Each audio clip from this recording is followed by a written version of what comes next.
What's up, everybody? I am Lady Stars on Fire. My real name is Michelle Espinosa, and this is the weekly healing messages for May 21st through the 28th. This is a magically delicious week. Or maybe the month of June as we enter it is a magically delicious month. Kind of feel it coming on. But there's a little bit of a trick in there. Let me just say before I go into anything else, right now, like I said, it's magically delicious. Ever since Mars moved into Aquarius, it's just been like magic is igniting, like electricity everywhere. And that's a very positive, great thing, or at least it can be. That has to do with if you're willing and ready to learn those little things that you have to learn to overcome to move forward. And if you're not, then that may be a little more difficult. Hey, it is what it is. I just say it the way that I see it. Because there's definitely a veil over it right now. It's like the fog is right in front of your face, so you can't truly see everything, and it's meant to be that way right now. This is like a prime time to prep for the true reset. And I said this last week, but I didn't say it about Uranus. And before I go any further, I'm going to go and make sure that I get that out. Because right now, we're being given that magical element to start to move forward. To learn whatever little lesson it is we have to learn before we truly move forward. And that may take all the way up until next year before that lesson truly gets learned. Because Chiron is going to go retrograde, which is the wounded healer, I think in June. And he's going to be retrograde for a while, okay? And so while he goes retrograde, he's going to step back into that universal 12th house and have to reevaluate before he really moves back and stays in Aries for good. At least for a while, okay? For many, many years. And that's going to be the resetting of the true cycle. But he's got one little lesson to work through before he truly starts that cycle. And with that being said, Uranus, I think come November is when you'll probably start to feel that energy start to shift, and that lesson will actually come to light, the truth of it, if you're willing to learn it. And then truly take you in to that positive new cycle.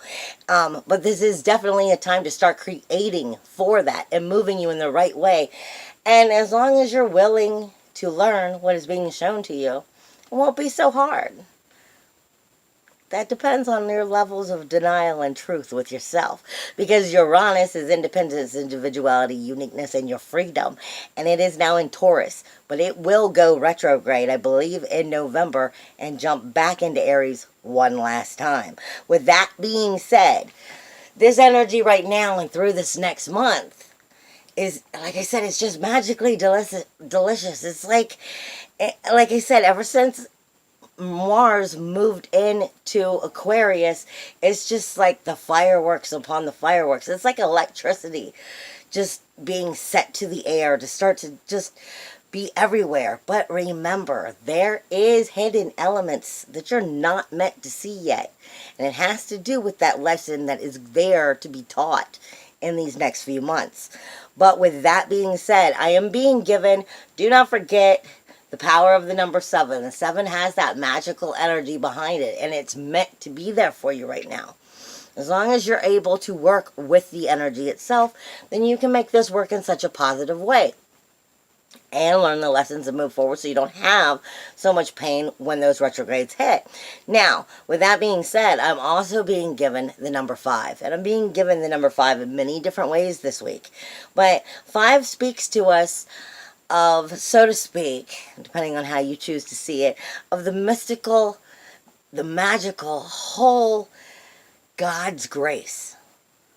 The grace of the universe and it being at work itself.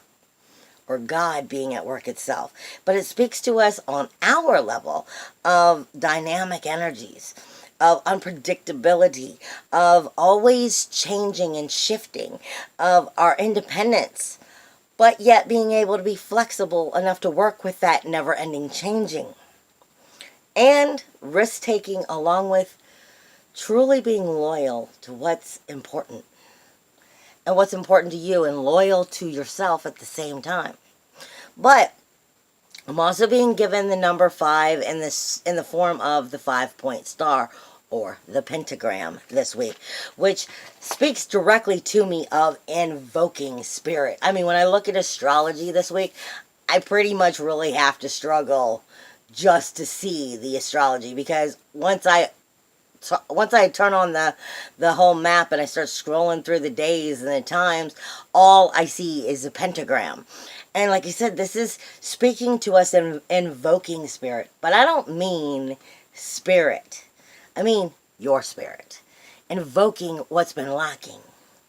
Invoking what you've been in denial about. Invoking, what you're even unconscious to, that is part of you.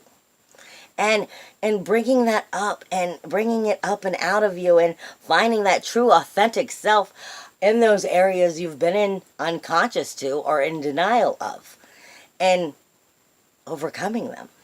This is what I'm talking about this week. This is where the 5 is coming in, with this powerful, like I said, magical energy. But it is a masculine energy. It is Mars, and it is Jupiter, because Jupiter has a lot to do with it also. But this week directly is speaking to us of overcoming that physical energy that will create your magical powers within your ascending of your true self, of your true identity, as well as bringing that into your collective consciousness from the unconsciousness. But while that is happening, we are also, again, dealing with our material reality coming into consciousness from where it is we weren't seeing the truth. So it's, like I said, it's that veil starting to show and shift itself in certain little areas is basically what we're going to be starting to see as we move through the month. But especially this week is what I'm being given. Now, I'm also being given the Gimel, which is the Hebrew, one of the Hebrew letters again. And if you follow me, then you already know I get given Hebrew often. And it's one of the ways that they speak to me. Now, Gimel was given to us last week, and it makes sense, because if this doesn't make sense to you, what I'm about to say, then you may want to look up like what the totem would be for the camel, because that might help you go in the right direction a little bit better. But the Gimel speaks to us of having the free will to choose between the reward or the punishment, good or evil, right or wrong, positive or negative. Sometimes both the reward and the punishment will get you to the same place. And sometimes your free will is choosing to force you to have to take the long route through the punishment instead of the reward. Something somewhere isn't getting through from heart to soul and making you have to go that long way to learn. But in the long run, it's still getting you to where it is that spirit is trying to get you to for your soulful evolution of yourself, basically. Now, like I said, that's one of those little trickeries. You're given the right to choose. That's free will between those two energies, positive or negative, good or evil. You have a right to choose. Your own actions are only yours, and only you could be responsible for them. And I am also being given, one of the ways Spirit talks to me is hard to explain. But anyway, they're speaking to me of our physical energies and our physical actions. And they're telling you, you need to be using that purple energy this week, the purple aura, which is speaking to us of our imagination, using our artistic nature, using our intuitive energies, our creative energies, our mystical, our magical energies to create and bring us into the directions we need to be, and, use that in that spiritual form of energy to get us where we're trying to go. Use that to create for you. But make sure that you know what you're creating for you. Because, like I said, you're given the gimmel. So, it's up to you on what you create and what you don't. I am given the runes this week, and I'm going to go over them, and then I'm going to have the astrology, because there's so much in astrology.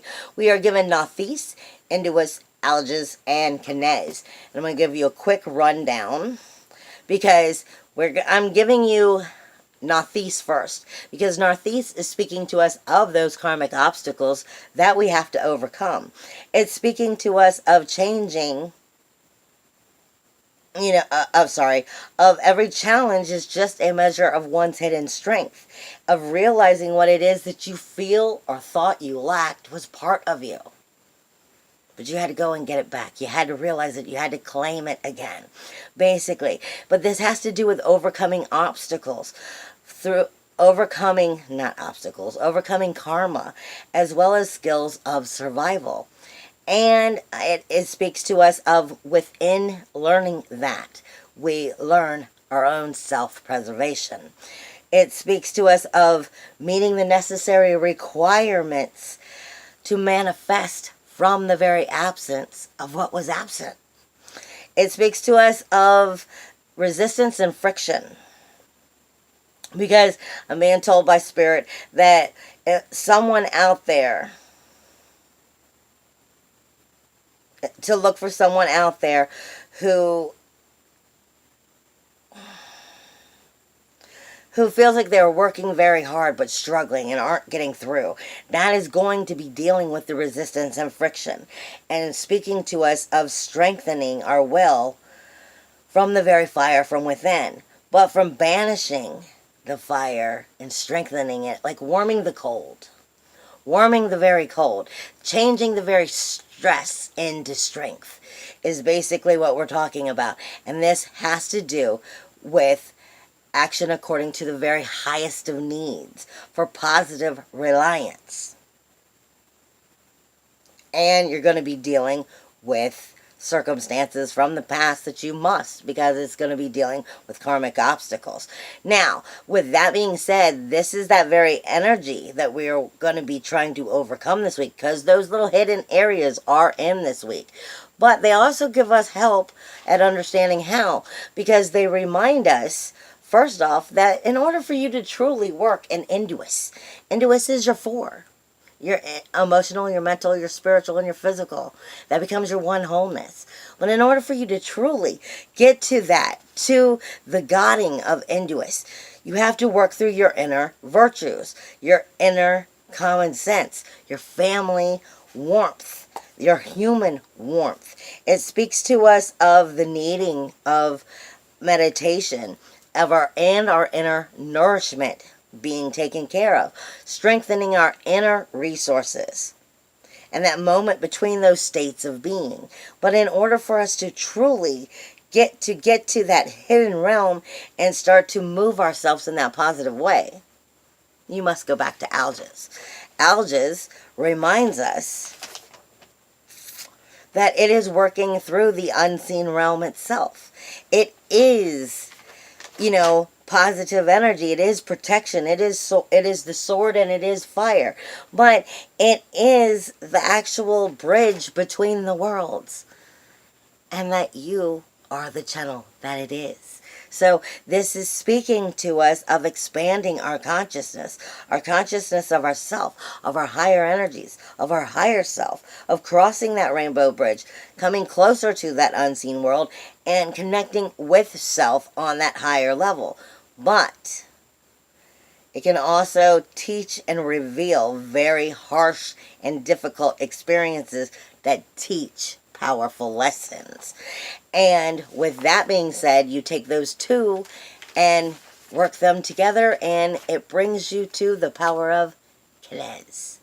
Kenez points to the craft. It can be cunning, it can be fire, it's the manifestation, it's character, and it is your personality. It is the ignition button. It is the start button. It shows us the ability and the skill that it is. It speaks to us, though, also of, without balance, you cannot create. Period. So it speaks to us not only of our skill, and not only of the ignition of that starting and that creating, but it is creativity expressed in form. It controls us through our inspiration, our knowledge, and our capabilities. It is the shaping and the reshaping of the present. It is our skills, our analysis, and the forge of our very human endeavors. But it also is transmutation through fire. And because of it being transmutation through fire, it can be dealing with sexual energy, because that's passion, or it can be dealing with your children because your children are of you. That is your fire. It's part of you. So your children could be part of the situation too. Now, with that being said, this week is a loaded week. You have, let me get back over here. You have a lot of energy going on. You're going to have a couple grand trines this week. You have a grand cross and a grand trine on the same day. But before I even get into that, do not underestimate Chiron, the moon, or Jupiter this week. Period. Just don't. Chiron is the wounded healer, and he's out to teach the lessons. He's out to help you skip forward if you're willing to learn them.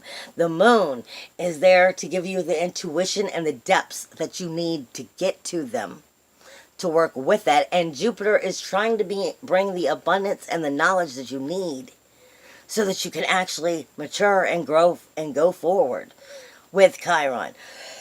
And they will be questioning each other throughout the week. Mercury, though, in Taurus, is your communication, and it is going to be talking to Pluto and Lilith all week long in a very positive way. So your communication with death, decay, and destruction, and what you will and will not be made to do, because that's Lilith's energy. And Pluto's death, decay, and destruction for renewal, rebirth, and regeneration. Speaking to your communication coming out of that second house, which is your money house universally, but it's also your self-worth, your self-value, and your self-esteem. Talking about the changes that need to happen. But Jupiter is going to be questioning that conversation.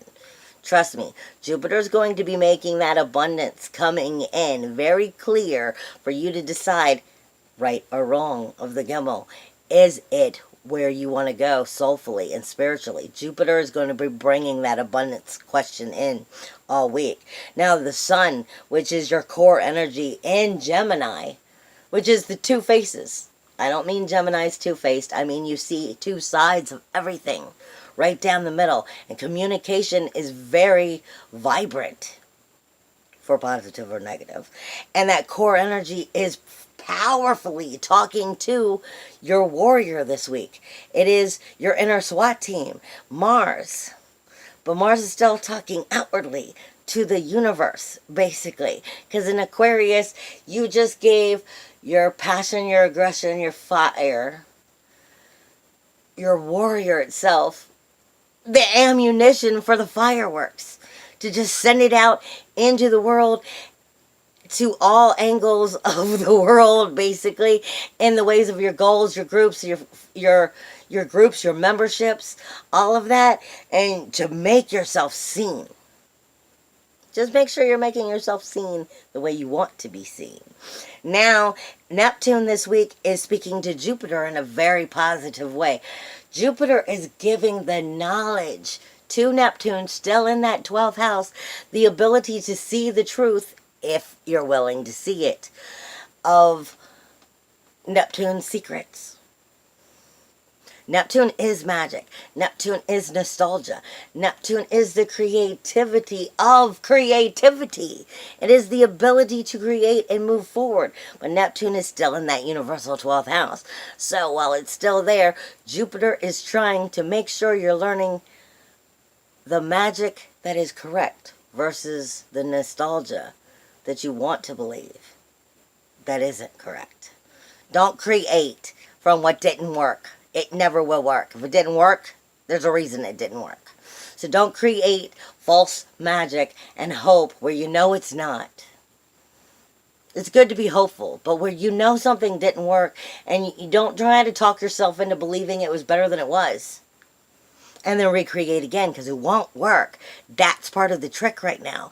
The magic is there to start going in the right direction if you're soulfully willing and ballsy enough to take the risks and take the lesson and move forward and start to take the new agendas that can be coming out. So much magic can be coming out right now, unless you're walking in the same shoes backwards. Sorry, I put it the way I see it. Now, on the 23rd, you have a grand trine, which is, Mercury and Mars. Mercury in Taurus in your universal second house, self-worth and communication, along with the bull of Taurus, is talking to the moon in Virgo, which is the lie detector,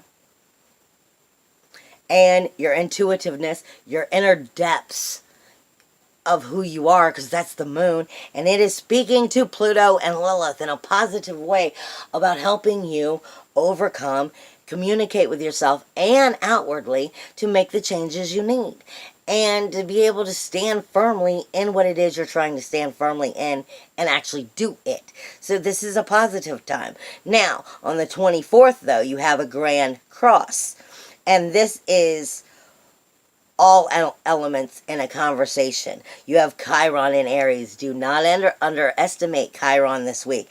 It is directly across from the moon in Libra. Moon is all about, like I said, your intuitiveness, your magic, your depths of self. But it's in Libra, and it's searching for where you're out of balance and where you're out of harmony. Speaking to Chiron, which is the wounded healer, who's trying to show you where you're out of harmony. Speaking directly up to Saturn, the rules and the boundaries you need to create versus the ones you have created and don't work. And Vesta, the soul fire itself, pulling you into those directions of understanding those rules and boundaries and why they don't work and the ones you do need to create. And then come straight down into speaking to your sensitivity of Venus and Pallas. Pallas is the strategic thinking. She's the goddess known as Athena. Okay, and trust me, Athena is all about strategic thinking. She's the warrior princess there who's going to win the war if you let Chiron and the moon talk you through this. However, on that very same day, the sun in Gemini is talking to Mars again and bringing those fireworks in. So it looks good for you, and it's also talking to the moon. So your inner and your outer world is communicating. Listen to it. And then you've got on the 27th, which is Sunday, Neptune, Jupiter, and Venus and Pallas are having another conversation. Your sensitivities are trying to communicate with your universal 12th house and the very magic that is there to be created with Jupiter and his power from Scorpio for reproduction of what you're really trying to create. This is a perfect time to learn and move forward. But there is a veil hidden, and you will be seeing it. But yet,